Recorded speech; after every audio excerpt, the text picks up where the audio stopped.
Guys, आप सभी का स्वागत है पीपीआई ट्यूटोरियल की नेक्स्ट क्लास और नेक्स्ट वीडियो में। और आज की इस वीडियो में मैं विकास कुमार आप सभी का स्वागत करता हूं। और आज हम लोग डिस्कस करने जा रहे हैं बिहार पैरामेडिकल का 2020 यानी 2020 का इंग्लिश क्वेश्चंस जो भी पूछे गए थे आपके प्रीवियस ईयर डीसीईसी पीएम से। तो आज इस चैनल पर आप अगर नए हो, अभी तक आपने सब्सक्राइब नहीं किया है तो पीपीआई ट्यूटोरियल को अभी सब्सक्राइब कर लो और साथ ही साथ बेल आइकन दबाना ना भूलना, जिससे आपको मिलेंगे लेटेस्ट अपडेट्स। सो पीपीआई ट्यूटोरियल को सब्सक्राइब कर लीजिए और साथ ही साथ टेलीग्राम, इंस्टाग्राम, फेसबुक पेज को जाके जरूर ज्वाइन कर लीजिए और खासकर टेलीग्राम को, क्योंकि टेलीग्राम सबसे इम्पॉर्टेंट है। आपको सारा पीडीएफ्स, नोटिस, एग्जाम्स का क्विजेस और सारा डेली अपडेट क्लास का कि क्लास कब होगा, कितने बजे होगा, सारा आपको टेलीग्राम में बताया जाता है। तो डिस्क्रिप्शन बॉक्स में आपका लिंक नीचे दे रखा है, जाके फौरन ज्वाइन कर लीजिए टेलीग्राम चैनल पे। पीपीआई ट्यूटोरियल भी सर्च करके आप लोग टेलीग्राम पे ज्वाइन हो सकते हो हमारे टेलीग्राम चैनल को। और टेलीग्राम चैनल बहुत इंपॉर्टेंट है, तो जाके टेलीग्राम चैनल को ज़रूर ज्वाइन कर लीजिए। सो आज की इस वीडियो में हम लोग डिस्कस करेंगे प्रश्न जो इंग्लिश सेक्शन से पूछे गए थे 2020 में, और इसी प्रकार मैं पूरा प्रीवियस ईयर 2010 तक का इंग्लिश सेक्शंस का करा दूंगा, तो आपको पूरा देखना है, ठीक है। तो सब्सक्राइब नहीं किया हो तो सब्सक्राइब कर देना। चलिए, और क्लास के अंत में फीडबैक ज़रूर देना। तो चलिए क्लास को शुरू करते हैं। पहला क्वेश्चन क्या है आपका? पहला क्वेश्चन आपका, the young ones at a deer is called. तो यंग वन डियर का क्या कॉल्ड होता है? ए आपका पपी, दूसरा है आपका कब, तीसरा है आपका किड और चौथा है आपका फॉन। तो आपको बताना है कि आपका कौन सा करेक्ट आंसर है, ठीक है। तो आपका करेक्ट आंसर क्या होगा? यंग वंस हम डियर्स को क्या बोलते हैं? डियर्स के यंग वंस को हम लोग क्या बोलते हैं? तो आपको बताना है। तो सबसे पहले पपी देख लेते हैं। पपी हम लोग किस चीज़ को बोलते हैं? डॉग्स के पिल्ले को, कुत्ते के पिल्ले को हम लोग क्या बोलते हैं? पपी। कब हम लोग टाइगर टाइगर टाइगर के बच्चे को, साथ ही साथ आप लायन के भी बच्चे को बोल सकते हो, फॉक्स के बच्चे को भी कब बोल सकते हो और बियर के बच्चों को भी कब बोल सकते हो, ठीक है। किड तो हम लोग अपना ह्यूमंस के बच्चे को बोलते हैं। फॉन आपका डियर के बच्चे को बोलते हैं, ठीक है। फॉन आपका डियर के बच्चे को बोलते हैं। ये था पूरा एक्सप्लेनेशन क्वेश्चन नंबर 1 का। तो इसमें पूछा गया था कौन बच्चा किसका कहा जाता है। तो पपी का आपका डॉग हो गया, कब का टाइगर, लायन, फॉक्स, बियर, तीनों के चारों के बच्चे को आप लोग बोल सकते हो कब, ठीक है। आपका सी किड ह्यूमंस के, और फॉन यानी डियर के बच्चे को हम लोग फॉन बोलते हैं। तो ये था आपका क्वेश्चन नंबर 1 का आंसर। चलिए नेक्स्ट क्वेश्चन में चलते हैं। सो नेक्स्ट क्वेश्चन पे चलते हैं। Question number 2। क्वेश्चन नंबर 2 आपसे पूछ रहा, a thing which is costly to maintain. वैसी चीज जिसको मेंटेन करना बहुत कॉस्टली है। तो एक तरह से एक मेटाफर है, यहाँ पे आपको ऑप्शन दे रखा है, black elephant, golden elephant, grey elephant, white elephant. ये एक तरह का मेटाफर यूज करते हैं हम लोग, कभी कभी शब्दों का यूज करते हैं ना, तो यहाँ पर दर्शाने के लिए कि बहुत महंगी चीज है, यानी वैसी वस्तु जो आपको बहुत महंगी चीज है मेंटेन करने में, मतलब खर्चा बहुत करवाती है, यानी एन एक्सपेंसिव, बहुत महंगी चीज है। To maintain, an expensive thing to maintain, and that is troublesome and useless. मतलब खर्च बहुत कराती है और किसी काम ना आए, खर्चीली वस्तु। तो उसको हम लोग व्हाइट एलिफेंट को मेटाफर की तरह यूज करते हैं टू एक्सप्रेस दिस। ये कहते हैं ना, घर में कभी कभी ले तो लिए हो ये सामान, लेकिन किसी काम का नहीं है, वेस्टेज ऑफ मनी। तो उस तरह से हम लोग इसको यूज करते हैं। तो व्हाइट एलिफेंट इसका करेक्ट आंसर होगा, बाकी ब्लैक, गोल्डन, ग्रीन नहीं है, ठीक है। तो व्हाइट आपका गलत है, ठीक है। चलिए नेक्स्ट क्वेश्चन पे चलते हैं। नेक्स्ट क्वेश्चन आपसे पूछ रहा है, what of the following is not a synonym of scanty. Scanty का इसमें से कौन सा आपका सिनोनिम नहीं, यानी समानार्थी शब्द नहीं है। तो आपको बताना है इनमें से कौन सा आपका समानार्थी शब्द नहीं है स्कैंटी का। तो स्कैंटी वर्ड दे रखा है, 4 ऑप्शन है, spread, few, square and little. आपको बताना है कि इसमें से कौन सा सही है आपका, ठीक है। तो एक एक करके वर्ड्स को देख लेते हैं क्या होता है। और स्कैंटी का मतलब पहले देख लेते हैं क्या होता है। स्कैंटी का मतलब क्या होता है आपका? स्कैंटी का मतलब होता है इंग्लिश में स्मॉल, ठीक है। या हम लोग इसको इनसफिशिएंट बोलते हैं, इनसफिशिएंट कम मात्रा में, इनसफिशिएंट इन क्वांटिटी। क्या? इनसफिशिएंट इन क्वांटिटी,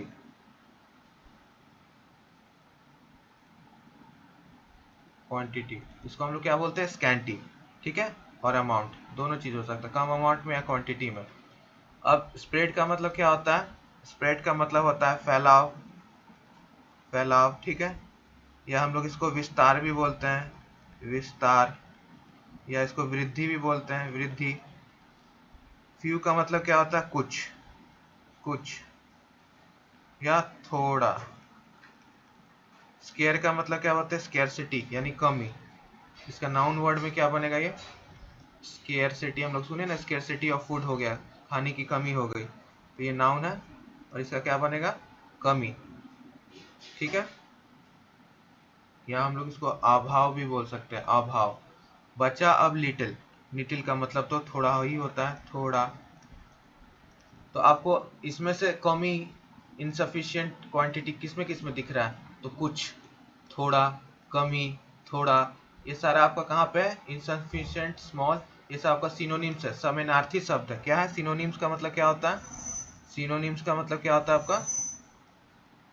समानार्थी शब्द, ठीक है, शब्द। तो ये आपका क्या बता रहा है? सिनोनिम्स। तो ये तीनों सिनोनिम्स हो गए। बचा क्या? स्प्रेड। स्प्रेड का मतलब फैलाव है, मतलब बढ़ाव, इंक्रीज हो रहा है। बाकी सब में तो डिक्रीज हो रहा है, शुद्ध भाषा में देखा जाए तो बी सी डी में डिक्रीज हो रहा है। तो ये तीनों तो आपका समानार्थी शब्द हो गया, लेकिन स्प्रेड में आपका इंक्रीज बता रहा है, फैलाव, विस्तार, वृद्धि, तो उल्टा है जस्ट स्कैंटी का, तो एंटोनिम्स हो गया ये। तो आपका A is the correct answer. Answer क्या होगा आपका? ए। तो इस प्रकार से आपको क्वेश्चन सॉल्व करना है, और प्रत्येक क्वेश्चंस का देखना आपको ऑप्शंस अच्छे से, तो आपको थोड़ा भी कंफ्यूजन होगा एग्जामिनेशन में तो इस तरह से कीजिएगा, आपको इंग्लिश अच्छे से हो जाएगा।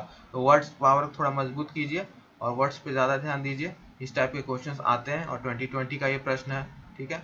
इस टाइप का प्रश्न आपको आएगा एंटोनिम और सिनोनिम्स के ऊपर, समानार्थी शब्द वगैरह के ऊपर, इसको थोड़ा सा अच्छे से कर लीजिएगा, ठीक है। चलिए नेक्स्ट क्वेश्चन पे चलते हैं।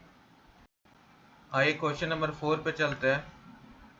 क्वेश्चन नंबर 4 आपसे पूछ रहा है कि which of the following is not the antonym of ripe, यानी राइप का आपका एंटोनिम कौन इसमें नहीं है। तो आपको बताना है राइप का मतलब क्या होता है। राइप का सबसे पहले मतलब क्या होता है? पका हुआ, ठीक है। राइप का मतलब होता है पका हुआ, ठीक है। अब यहाँ पे 4 शब्द है और एंटोनिम पूछ रहा है। एंटोनिम का मतलब क्या होता है? नहीं है। कौन इनमें से एंटोनिम नहीं है? Which of the following is not an antonym, मतलब 3 आपका एंटोनिम है और एक सिनोनिम है, ठीक है। तो आपको बताना है कि इसमें से कौन सा वो होगा। तो पका हुआ का विलोम शब्द यानी विपरीत शब्द क्या होगा? आपको बताना है, ठीक है।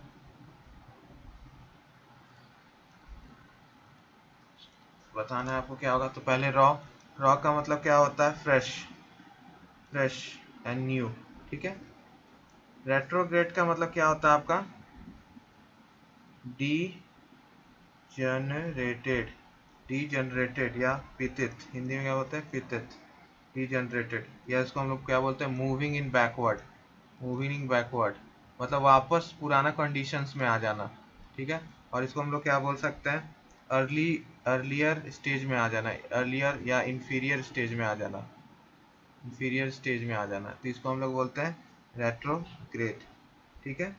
स्पेलिंग यहाँ ठीक कर लीजिएगा, एक टी होगा। रेट्रोग्रेड।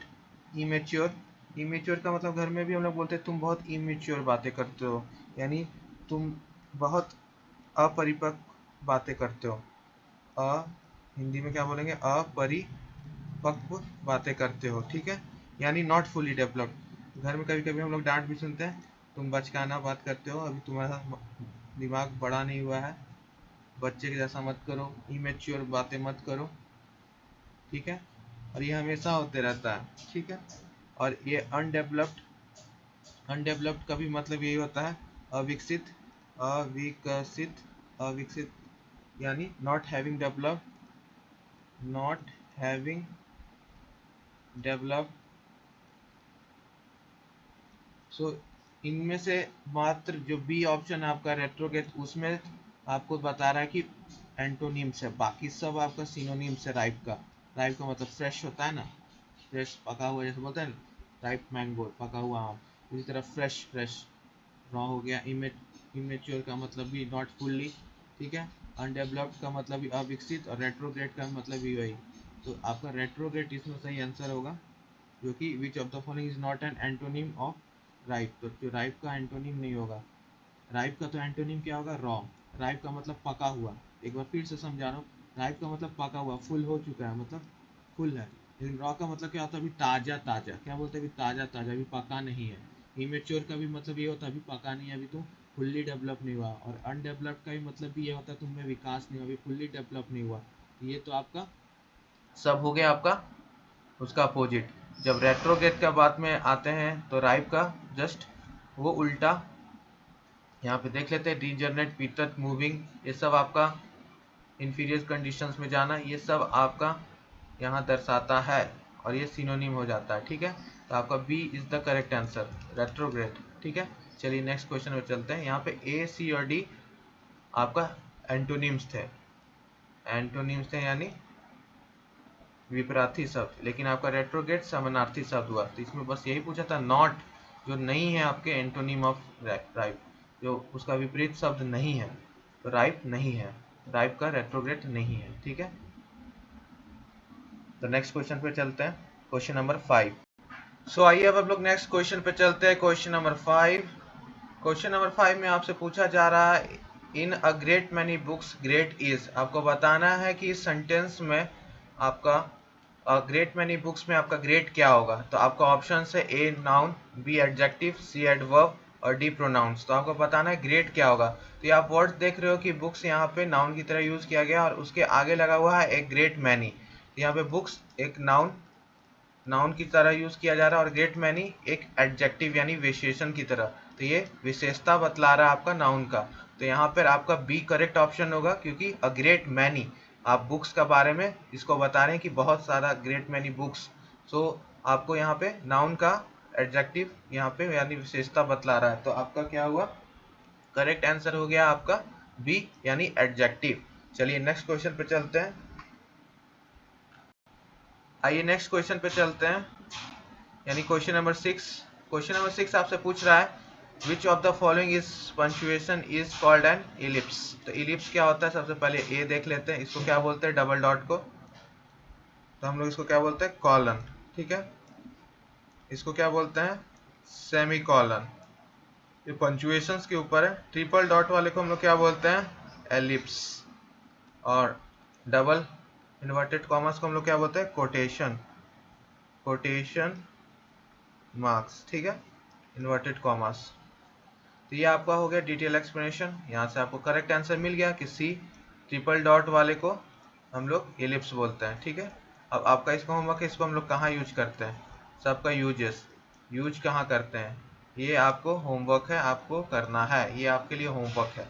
सभी का यूजेस कहाँ करते हैं, कॉलन का, सेमी कॉलन का, एलिप्स का, इन्वर्टेड कॉमर्स का, कहाँ यूज करते हैं, पंक्चुएशंस का, ये आपको एक बार देखना है, ये वर्क है आपका। ठीक है, ये मैं नहीं बता रहा, ठीक, ये आपके लिए वर्क है। तो आप लोग इसको करके ज़रूर बताइएगा कमेंट बॉक्स में। ठीक है, और इससे पिछले क्लास वाले जिन्होंने सारा केमिस्ट्री का बताया था उनको वेरी गुड है, मैंने सभी का कमेंट्स देखा, अच्छा लगा मुझे। चलिए नेक्स्ट क्वेश्चन पे चलते हैं। आइए अब नेक्स्ट क्वेश्चन पे चलते हैं, क्वेश्चन नंबर 7।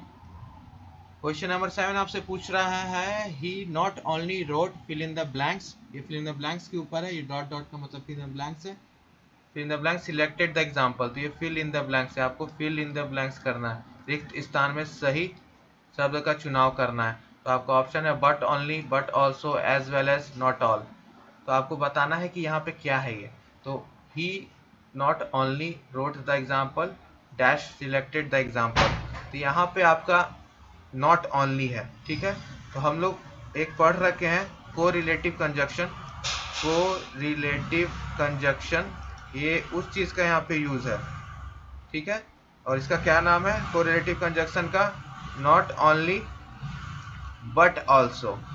ये इस तरह से यूज होता है, नॉट ओनली और बट ऑल्सो, ये आप लोग को कोरिलेटिव कंजक्शन में पढ़ना है। ठीक है, और वहाँ यूज होता है। और when we use this not only but also in the sentence, कभी भी हम लोग वाक्य में इसका प्रयोग करते हैं तो हम लोग को हमेशा इसको इंश्योर करना रहता है कि आपका नॉट ओनली और but also go immediately before the words. जो भी हम लोग एक्सप्रेशन, जो भी हम लोग इसको मॉडिफाई कर रहे हैं उस एक्सप्रेशंस के साथ इसको इमिडिएटली जाना चाहिए, तभी हमको कोरिलेटिव कंजक्शन सही यूज होगा बोथ क्लॉजेस के साथ, बोथ वर्ड्स जो हम लोग जोड़ रहे हैं बट ऑल्सो के बाद, जैसे यहाँ he not only wrote the book, ये कॉमा लग गया, but also selected the example, तो दोनों क्लॉजेस के साथ आपको सही से इस्तेमाल करना है। और that means you have to use them before nouns या वर्ब या एडजेक्टिव। तो इसको कहीं भी आपको यूज करना है तो एडजेक्टिव, नाउन या वर्ब के आगे यूज करना है, ठीक है। तो यहाँ नॉट ओनली रोट के आगे यानी वर्ब के आगे यूज हो रहा है, और यहाँ पे जो रिक्त स्थान में क्या भराएगा आपका, बट ऑल्सो। तो बट ऑल्सो भी डालेंगे तो सिलेक्टेड द एग्जाम्पल, सिलेक्टेड यहाँ पर भी एक वर्ब है, सिलेक्ट कर रहे हैं, ठीक है। तो ये हमेशा वर्ब, एडजेक्टिव और नाउन्स के आगे लगता है। तो ये था आपका डिटेल एक्सप्लेनेशन इस चीज का, नॉट ओनली बट ऑल्सो का एग्जाम्पल। एग्जाम्पल्स में और देख लेते हैं, ठीक है। जैसे फॉर एग्जाम्पल हम लोग बोलते हैं he not only studies hard but also works well, ठीक है। ये भी एग्जाम्पल हो गया। यहाँ देख लीजिए, नॉट ओनली स्टडीज, स्टडीज क्या हो गया आपका वर्ब में, और also but also works, works के आगे आ रहा है, ये भी आपका वर्ब, तो दोनों वर्ब वर्ब हो गया आपका, ठीक है। इस तरह से और आएगा, she is not only rich but also generous, she not only wrote the text but also selected the illustration, ये जस्ट सेम एग्जाम्पल हो गया। He is not only arrogant but also selfish, हम लोग नहीं बोलते कभी कि वो सिर्फ एरोगेंट नहीं, सेल्फिश भी है, मतलबी भी है, ठीक है। और कभी कभी ये बोलते she not only plays well but also writes music, ठीक है। इस तरह से आपको कोरिलेटिव कंजक्शन का यूज करना है। ये क्वेश्चन नंबर 7 हो गया। और इस टाइप्स के क्वेश्चंस आते हैं कोरिलेटिव कंजक्शंस पे, क्लॉजेस को अच्छे तरह से जोड़ना, तो आपको कोरिलेटिव कंजक्शंस अच्छे से आने चाहिए, ठीक है। तो कोरिलेटिव कंजक्शन आपका बहुत जगह यूज होता है। चलिए नेक्स्ट क्वेश्चन पे चलते हैं। आई होप ये क्वेश्चन आपको समझ में आ गया होगा। नेक्स्ट क्वेश्चन पे चलते हैं, क्वेश्चन नंबर 8। यहाँ पे पूछ रहा है which one means lazy, lazy का इनमें से वर्ड्स ऑप्शंस में दिया कौन सा मीनिंग सही है। तो आपका देख लेते, लेजी का मतलब क्या होता है, सुस्त, ठीक है, सुस्त होता है लेजी, आलसी। अब आइडल का मतलब क्या होता है, एक आइडल होता है IDLE जो यहाँ है, एक आइडल होता है IDOL, आइडल, दोनों का मतलब अलग होता है। तो यहाँ पे आइडल है, तो आइडल का मतलब क्या होता है आपका, नॉट वर्किंग, काम नहीं कर रहा है, ठीक है, नॉट वर्किंग, आइडल है, शांत बैठा हुआ है मतलब स्थिर, ठीक है। तो इसको हम लोग क्या बोलते हैं, एक रूप से बेकार है, नहीं बोलते घर में आइडल है, बेकार है, कोई काम का नहीं। डिलीजेंट, डिलीजेंट का मतलब क्या होता है आपका, डिलीजेंट का बोलते बोलते हैं ना, he is a very diligent person, ये बहुत मेहनती पर्सन है, हार्ड वर्किंग, मेहनती, तो ये हार्ड वर्किंग। आप में से कौन कौन है डिलीजेंट, कौन कौन प्रिपेयर कर रहा फॉर पैरामेडिकल के लिए। सी क्रीडेलस, क्रेडलस यानी विश्रमी, विश्रमी, विश्रमी यानी ट्रस्टफुल, इज अ क्रेडलस पर्सन यानी ट्रस्टफुल पर्सन। हम लोग बोलते हैं ना trust me, I am a trustful person, तो आपको वहाँ पे क्रेडलस भी यूज कर सकते हैं।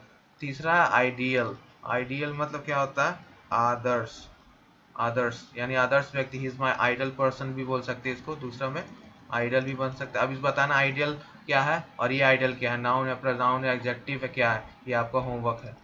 आपको बताना है कि आइडियल क्या है और आइडल का है, ये नाउन है, कौन प्रोनाउन है, कौन एडजेक्टिव है, क्या है, आपको पार्ट ऑफ स्पीच में से बताना आइडियल और आइडल क्या है।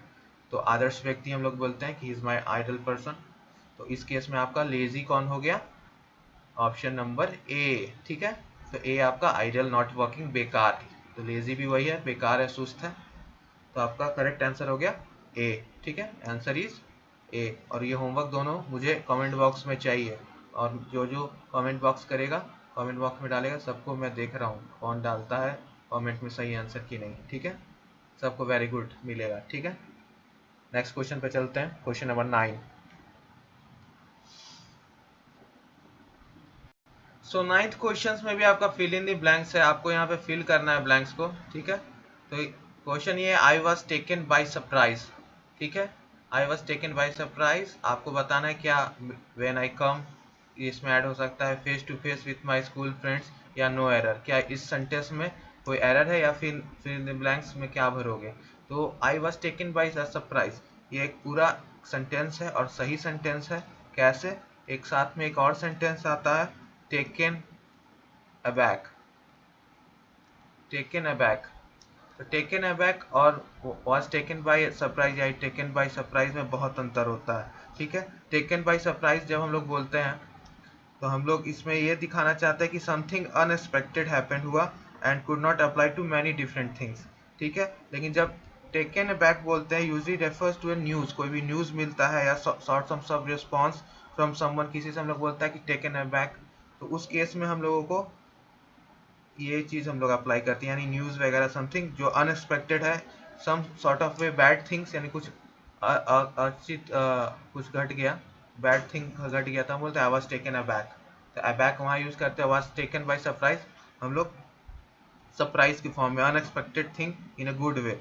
ठीक है, तो हम लोग जब भी बोलेंगे तो हम लोग इस तरह से बोलेंगे, he was taken by surprise when the rain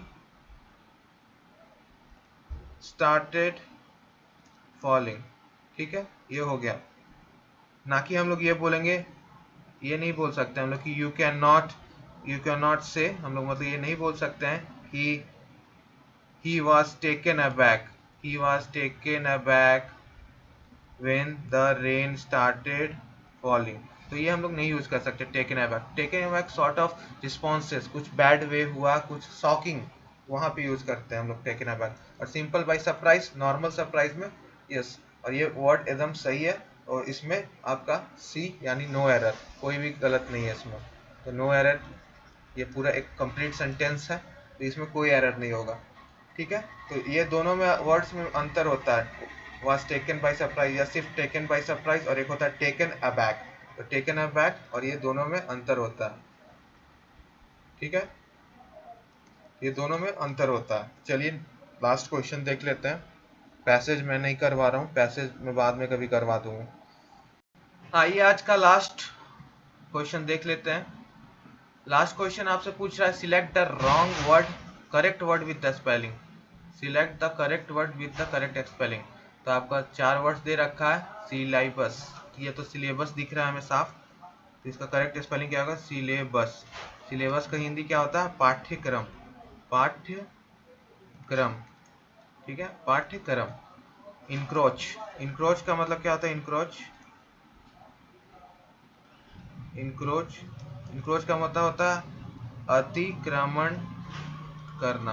अतिक्रमण करना मतलब होता है ना, कब्जा करते हैं वो सब, तो उसको बोलते हैं कोलेसिस। ये गलत है आपका, इसका क्या करेक्ट स्पेलिंग होगा, COLALESCE, कोलेसिस। याद ना होता, सम्मेलन, सम्मिलित, सम्मिलित होना, सम्मिलित। और ये एडहेशन, एडहेशन होगा इसका, एडहेशन। एडहेशन का मतलब क्या होता है, असंजन, असंजन। तो आपका करेक्ट स्पेलिंग क्या है, बी इंक्रोच। आपका क्या है correct spelling, B encroach. Encroach का मतलब क्या होता है, अतिक्रमण करना। ठीक है, किसी का अनधिकार प्रवेश करना, विदाउट परमिशन किसी जगह पे जाना, या किसी का लैंड कब्जा लेना, बोलते हैं ना कि अतिक्रमण कर लिया गया, सब अतिक्रमण करा हुआ जमीन है, बिना परमिशन के सरकार के वहाँ पे घर बना लेना, ये सब अतिक्रमण यानी अनधिकारिक करना, अनधिकार प्रवेश करना। तो ये आपका हो गया क्वेश्चन नंबर 10। तो ये था आपका डिटेल एक्सप्लेनेशन, डिटेल में एक्सप्लेनेशन पूरे साइंस सेक्शन का 2020 का, सॉरी इंग्लिश सेक्शन का 2020 का। आपको कैसा लगा आप लोग ज़रूर बताइएगा, और साथ ही साथ चैनल पे न्यू हो तो सब्सक्राइब करना मत भूलना। यहाँ पे आपको पैरामेडिकल और पैरामेडिकल डेंटल, पॉलिटेक्निक, ITI सभी की, बिहार, यूपी, झारखंड की मैं प्रीवियस ईयर को करवा रहा हूँ क्वेश्चन, साथ में VVI क्वेश्चंस भी करवाऊँगा, इंपॉर्टेंट क्वेश्चंस, और कोशिश करूँगा पूरा साइंस PCB और इंग्लिश भी कराऊँ, साथ में आगे चल के और भी सब्जेक्ट्स लूँ। लेकिन अभी मैं PM-PMD का करवा रहा हूँ, तो जो न्यू स्टूडेंट हो, पहली बार इस वीडियो को देख रहे हो, तो प्लेलिस्ट में जाके देखिए, PM और PMD का 2010 से लेकर 20 तक मैंने सब सॉल्व करा रखा है, physics, chemistry, bio, previous year और इंग्लिश करवा रहा हूँ। तो आप देख रहे होगे पहली बार वीडियो, तो जाके प्लेलिस्ट में ज़रूर देखिएगा, पॉलिटेक्निक पैरामेडिकल ITI में आपको यहाँ पे सब कुछ इन्फॉर्मेशन, साथ ही साथ टेलीग्राम चैनल पे भी जुड़ जाना। PDF वहाँ पे 2020 का कट ऑफ क्या था उनका PDF आपको वहीं मिल जाएगा, जाके मीडिया फाइल्स में देख लीजिएगा। तो टेलीग्राम चैनल आपको नीचे दे रखा है लिंक में, ठीक है, तो जाके ज्वाइन कर लीजिए, डिस्क्रिप्शन बॉक्स में लिंक है। और इसी तरह के classes, information videos regarding paramedical polytechnic ITI Bihar UP Jharkhand prepare tutorial को सब्सक्राइब करना ना भूलें, चैनल पे न्यू हो तो, और लाइक शेयर करना ना भूलें। इसी तरह आपका सपोर्ट करते रहिए, और क्लास कैसा लगा ज़रूर फीडबैक में दीजिएगा, ठीक है। Thank you and keep watching, and please do subscribe if you have not subscribed it, and keep studying.